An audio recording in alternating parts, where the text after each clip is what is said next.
That's Rod Serling introducing an episode of The Twilight Zone more than half a century ago. Starting tomorrow, the show is back in an all-new series on CBS All Access. What if I told you that one episode of The Twilight Zone was banned for over 5 decades, silenced, hidden, and completely erased from TV history? Now, after 55 long years, it's finally being shown again. But why was it banned in the first place? What made it so dangerous? And why does it matter right now more than ever? Today, we're stepping into a dimension of censorship, fear, and redemption. A true story that's stranger than fiction. Welcome to The Twilight Zone. Section 1. Entering the Zone, a show ahead of its time. In 1964, one episode of The Twilight Zone was aired once and then vanished. It was locked away for over 55 years, left out of syndication, hidden from public view, and quietly erased from the show's legacy. Why? What was in that episode that made it too dangerous to ever show again? And why is it being brought back now, in 2025? To understand that, we need to go back to where it all began. The Twilight Zone premiered on CBS on October 2, 1959, and unlike anything else on television, it didn't follow a recurring cast or linear story. It was an anthology. Each week, a new tale, a new set of characters, and a new descent into the strange, the speculative, and the morally challenging. What connected them all was a quiet, unnerving voice, Rod Serling, who wrote or co-wrote 92 of the show's 156 episodes and narrated every chilling twist starting from episode 2. His delivery was calm and clear, but behind the calm, there was always warning. The show came at a time when America was riding the highs of post-war prosperity, while privately fearing nuclear annihilation, communist infiltration, and civil unrest. Serling, a World War II veteran who had seen real horror, wasn't interested in escapism. His writing pulled viewers into stories that probed fear, guilt, injustice, and the unknown. He knew people were scared, not just of aliens or monsters, but of themselves. And he used that fear, not to manipulate, but to ask, what kind of world are we building? Who gets to survive in it? Who gets erased? The Cold War loomed large in many episodes. So did McCarthyism, the Red Scare, the arms race, and the haunting question of whether humanity deserved to endure. In one famous episode,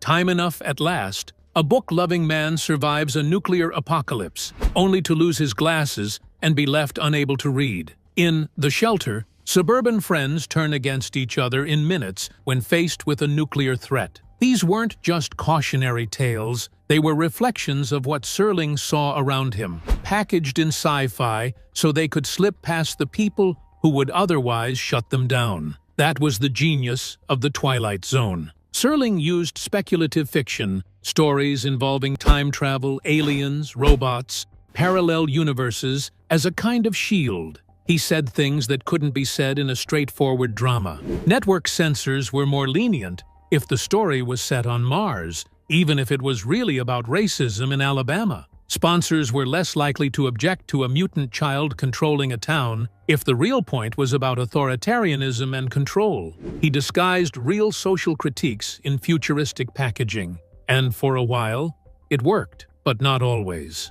Serling's earlier career had been defined by frustration. In 1956, a live TV drama he wrote called Noon on Doomsday, meant to depict the death of Emmett Till, was censored so heavily it lost all meaning. Network executives changed the victim from a black boy in Mississippi to an anonymous foreigner, fearing backlash from Southern affiliates and sponsors. Serling was furious. The Twilight Zone became his way of taking back control. Still, even in the relative freedom of The Twilight Zone, Serling had limits. CBS was nervous about his increasingly political tone. Ratings were never explosive, and sponsors sometimes dropped out mid-season. And then came the episode that crossed the invisible line. It was called The Encounter. Aired only once, in May 1964, The episode starred Neville Brand as a bitter World War II veteran and a young pre-Star Trek George Takei as a Japanese-American man. The entire story takes place in one room, and the episode ends in violence. It's uncomfortable, intense, and in hindsight, brilliantly written. But at the time, CBS was flooded with complaints. Viewers called it offensive and dangerous, while Asian American groups condemned the suggestion that Takei's father was a traitor. The country wasn't ready to face its own wartime actions. CBS pulled the episode from syndication. For decades, the encounter vanished from cable, DVDs, and public memory. But why now? Why, after 55 years, is this episode being allowed back into circulation? That's the story we're going to explore next. Because the answer isn't just about one TV episode, it's about history, memory, censorship, and the long fight to bring uncomfortable truths back into the light. Section 2. The Encounter. The episode they tried to bury. For over half a century, this episode was missing. Not lost, not forgotten, buried. Executives pulled it from reruns, home releases skipped over it, and even dedicated fans were left in the dark. But now, in one of the most unexpected moves in recent media history, The Encounter is back. Not a remake, not a sanitized version. The original, uncut, long-banned episode, finally re-aired in full in 2016, and now returning to wide release in 2025. How could an episode of a show like The Twilight Zone, which was built on moral discomfort and difficult truths, be too controversial even for its standards? And what exactly did this quiet, 25-minute bottle episode get so right and so wrong that it was removed from circulation for 55 years? Let's start with the basics. The Encounter aired on May 1st, 1964, during the show's fifth and final season. It was one of only 4 bottle episodes ever produced by the Twilight Zone, a term used in television to describe a story that takes place entirely in one confined location with a very limited cast, typically to save on budget. But despite its minimalist setup, The Encounter delivers one of the most intense, psychologically layered, and socially explosive stories in the entire series. It opens in an attic. Neville Brand, playing a World War II veteran named Fenton, is sorting through old junk. He comes across a samurai sword, clearly looted from a Japanese soldier. Moments later, a young Japanese-American man named Arthur, played by George Takei in one of his earliest TV roles, enters the attic looking for work. Fenton offers him a beer, and the two begin a conversation that at first seems casual, even friendly. But this isn't just a chat between strangers. What unfolds is a slow-motion detonation of trauma, guilt, and suppressed rage. Fenton starts reminiscing about the war, about killing Japanese soldiers, and about how he earned that sword. Arthur tries to keep the peace, but something's off. He stares at the sword a little too long. He repeats phrases with strange intensity. And then he drops the first bombshell. His real name is Taro, and his father, he says, was a spy for Imperial Japan who helped plan the attack on Pearl Harbor. From here, the atmosphere tightens like a noose. Fenton becomes paranoid. He's not just haunted by what he did in the war. He begins to suspect Arthur is there for revenge. Arthur, meanwhile, grows more volatile. He suggests the sword has a spirit, that it wants blood. There's no monster, no ghost, no alien, just 2 men trapped in a room, neither willing to leave, both carrying decades of psychological warfare inside them. So why did this episode provoke such an extreme reaction? On the surface, it might seem obvious. CBS and its sponsors were worried about alienating viewers, especially Asian American audiences, by depicting Arthur's father as a traitor. This wasn't just a throwaway line. It was a central plot point. It implied that a Japanese-American man living on U.S. soil had aided in the most devastating military attack on the country in modern history. And this was being broadcast in 1964, at a time when the U.S. government had barely begun acknowledging the full scale of its own crimes against Japanese-American citizens during World War II. Over 120,000 people of Japanese ancestry, most of them U.S. citizens, were forcibly removed from their homes and placed in internment camps after the attack on Pearl Harbor. These were not enemy combatants. These were families, shopkeepers, children, teachers, locked up because of their race. The government had justified the internment with vague claims of national security, but in reality, there was never any evidence of mass disloyalty or espionage. And in 1964, that truth had still not been fully acknowledged. To air an episode where a Japanese-American character confirms that his father was a spy, that was seen as inflammatory, even dangerous. But what the critics and censors missed, or perhaps refused to see, was that the encounter wasn't just about scapegoating. It was about complicity, about the long shadows cast by war. Fenton, the white veteran,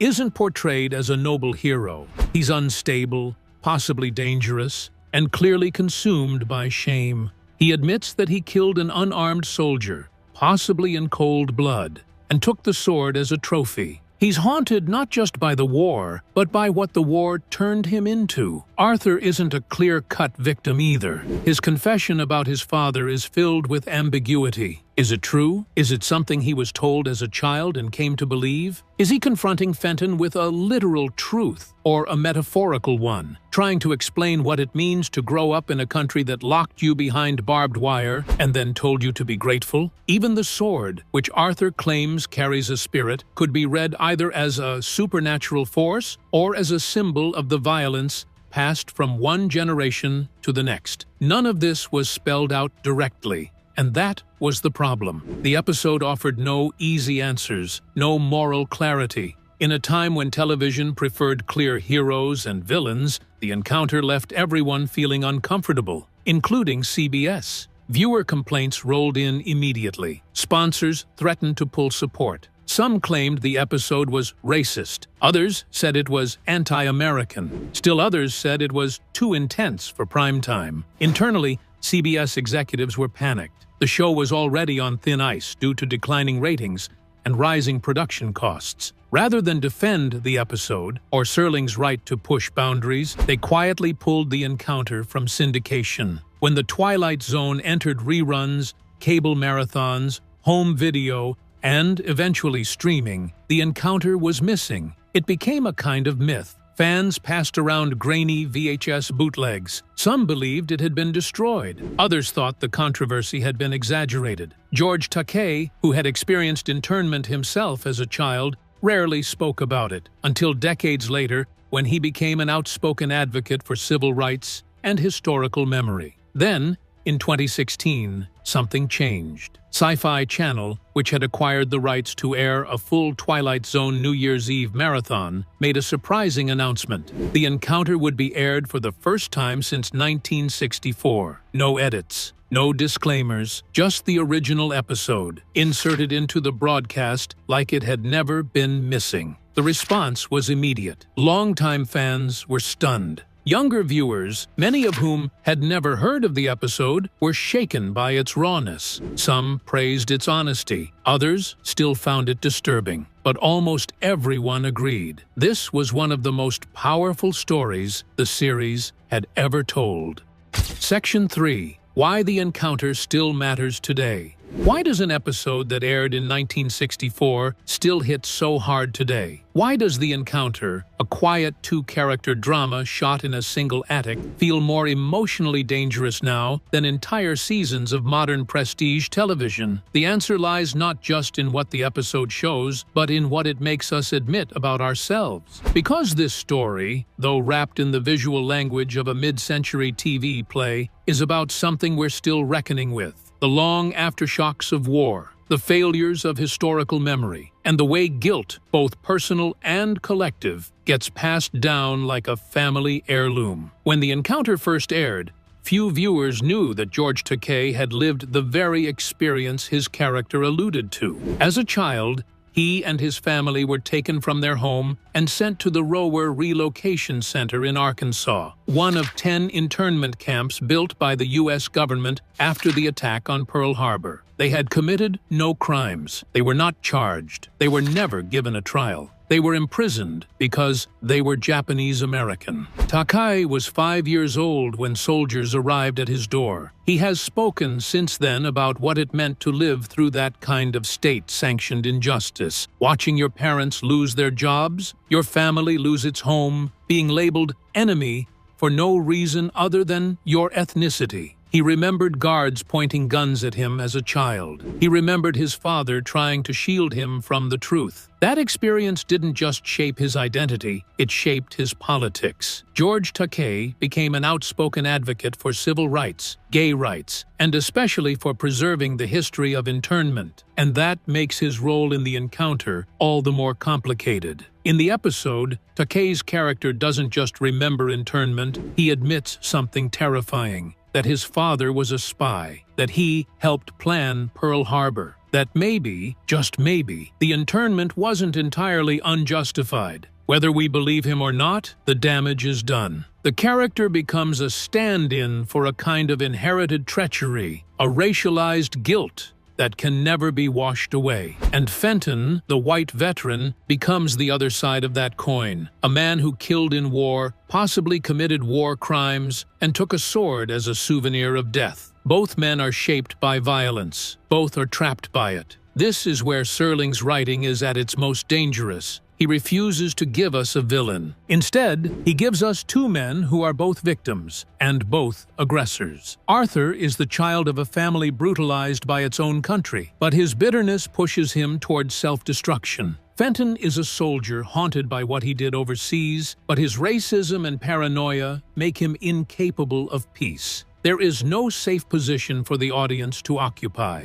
You can't root for one without confronting the faults of the other. That ambiguity is the entire point. Rod Serling was a master of stories that forced viewers to sit with contradiction. In other episodes, he tackled totalitarianism, nuclear war, and bigotry, but always with a moral twist that refused easy judgment. With The Encounter, he went even further. He created a space where war trauma, national shame, and racial anxiety bled into each other without clear lines. That's why the episode was so hard to watch in 1964, and that's why it still matters now. The truth is, the world we live in today is not all that different. Over the past few years, there has been a documented rise in anti-Asian hate crimes, especially during the COVID-19 pandemic. In the United States, Asian American citizens have been blamed, harassed, and assaulted simply for being perceived as foreign. People born and raised in America have been told to go back to China. Women have been attacked on subways. Elderly men have been shoved to the ground and killed. And just like during World War II, fear and misinformation have been used to justify that hate. In that context, The Encounter doesn't feel dated. It feels eerily familiar.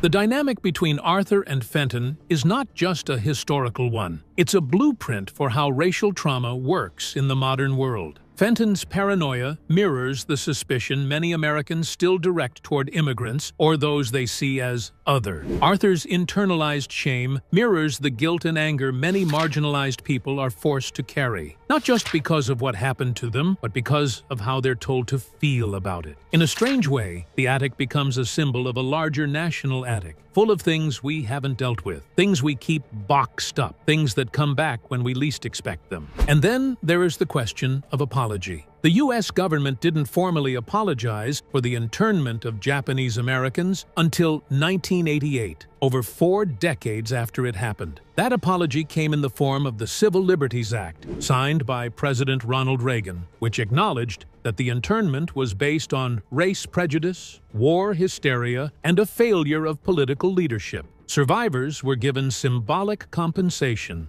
But a signature on paper doesn't erase the experience. It doesn't stop it from repeating in different forms. That's why the encounter still matters, because it dramatizes something that history books struggle to convey. What it feels like to be permanently marked by violence, to be unable to step outside of it, to find yourself reenacting it even when you want to escape. The sword in the attic is not just a weapon. It's a metaphor for inherited damage. It doesn't just belong to Fenton, it belongs to both of them. And by the end of the episode, the attic has become a kind of purgatory, a place where accountability, grief, and revenge circle each other without end. Isn't that the world we live in now? One where people are still fighting over who gets to tell the story, who gets to define guilt, who gets to be the victim. What Serling understood, far ahead of his time, is that trauma doesn't obey timelines. It doesn't resolve neatly. It lingers, mutates, infects relationships, reshapes identities, and unless it's brought out into the open, it poisons everything. That's why the return of the encounter is so important, because it's not just a banned episode being unbanned. It's a reminder of what storytelling can do when it isn't afraid to offend. It shows us what happens when we let art reflect complexity instead of flattening it.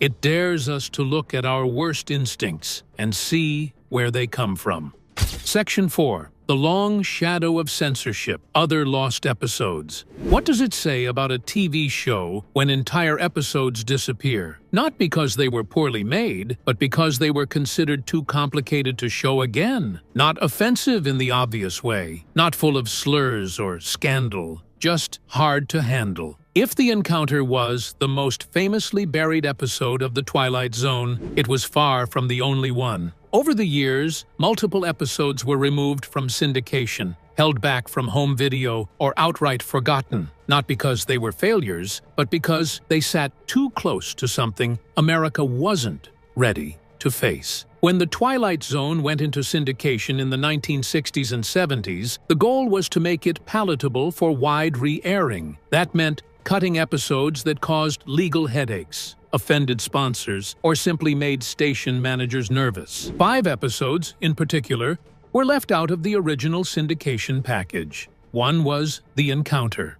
The others were Miniature, A Short Drink from a Certain Fountain, Sounds and Silences, and An Occurrence at Owl Creek Bridge. Each was removed for a different reason, but together they paint a picture of a media environment where the boundaries of acceptable storytelling were constantly shifting and often arbitrary. Miniature, starring a young Robert Duvall, told the eerie story of a lonely man who becomes obsessed with a miniature dollhouse at a museum, believing the figures inside it are alive. The episode aired in 1963 and was pulled from syndication shortly after due to a copyright dispute. The estate of writer Charles Beaumont had licensed the episode for one-time broadcast, but claimed CBS didn't secure the proper long-term rights. As a result, Miniature vanished from rerun packages for decades, despite being well received at the time of its release. It wasn't restored until the early 2000s, when legal issues were resolved and it was included in a DVD box set. The fact that this quiet, psychological drama about alienation was unavailable for so long says less about its content and more about how fragile creative ownership was in early television.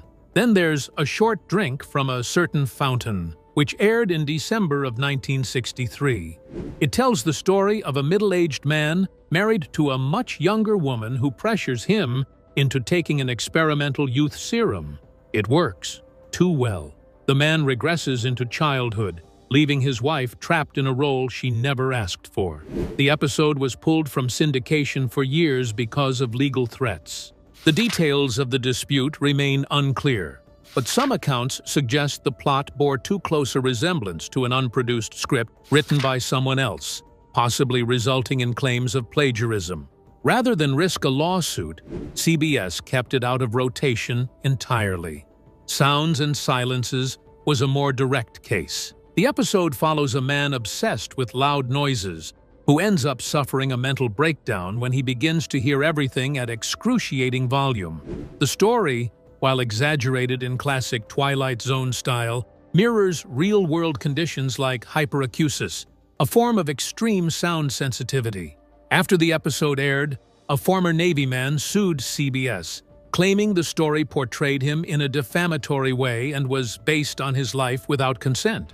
To avoid further legal entanglements, the network dropped the episode from reruns. It wasn't until much later that it was quietly reintroduced on home media, with no official apology or clarification. Finally, there's an occurrence at Owl Creek Bridge. Unlike the others, this episode wasn't written by Serling or his team at all. It was actually a French short film, directed by Robert Enrico, and adapted from the Ambrose Bierce short story of the same name. CBS purchased the rights to air the film as a special episode of The Twilight Zone in 1964. It was a bold move. No narration, no new footage, just a foreign production dropped into the middle of an American sci-fi anthology series. The episode follows a Confederate sympathizer who is about to be hanged, only to seemingly escape and run for his life, until the twist reveals the entire escape was a hallucination in the final moments before death. Despite its powerful impact and an Academy Award for Best Short Film, an occurrence at Owl Creek Bridge was only aired once. The licensing agreement allowed CBS to broadcast the episode a single time. After that, it was out of circulation for years, and many fans didn't even know it existed. It eventually returned in some home video editions, but the strange distribution history kept it from being part of the cultural memory in the same way as other episodes. What ties these lost episodes together is not just legal or contractual complication. It's the broader issue of control. Who decides what stories get remembered? Who decides what stories get buried? Rod Serling fought these battles for years. He was exhausted by how often scripts had to be rewritten, softened, stripped of political meaning just to pass through sponsor review. He once said that his job as a writer had become the art of self-censorship. That line wasn't a joke. Serling constantly had to find workarounds, disguising critiques of racism, fascism, or xenophobia as ghost stories or space missions because he knew direct attacks wouldn't survive. The result was a series that always walked a razor's edge. When The Twilight Zone was airing live, Serling had more leverage. But once the show was over, the episodes entered a different system. One ruled by syndication deals, local stations, and advertisers with no tolerance for ambiguity. Controversial themes, unresolved moral conflicts, or lawsuits, even unconfirmed ones, were treated as liabilities. Today, we're still having that same debate, only the language has changed. We don't talk as much about syndication anymore. Now, it's about streaming platforms, brand safety, and content flags. But the central issue remains the same. What makes a piece of art too risky to show? And who gets to make that call? In recent years, debates around cancel culture and media censorship have reignited across the political spectrum. Some argue that removing offensive content is necessary to protect vulnerable communities. Others claim that erasing problematic work prevents difficult conversations. In reality, both can be true, and The Twilight Zone, especially its banned or suppressed episodes, sits right at the center of that tension. Serling's brilliance was not in providing solutions. It was in making viewers uncomfortable enough to ask better questions. And censorship, even when well-intentioned, often short-circuits that process. When the encounter was pulled, viewers lost the chance to wrestle with a story about intergenerational trauma and moral gray zones. When sounds and silences was buried, we lost a unique take on psychological vulnerability. When Owl Creek Bridge was shelved, we lost an experimental narrative that played with time and perception in ways modern shows are only now catching up to. The irony is that many of these banned episodes aren't especially extreme by today's standards. They're quiet, complex, sometimes sad. But they ask questions networks still hesitate to touch. What if the enemy is someone who looks like your neighbor? What if your hero isn't so heroic? What if justice isn't about winning, but about admitting you were wrong? The Twilight Zone has never really left. It's just evolved. In 2019, Jordan Peele revived the series for CBS All Access, bringing modern production value and socially conscious themes to a new generation. While reviews were mixed, it reignited public interest in Serling's legacy.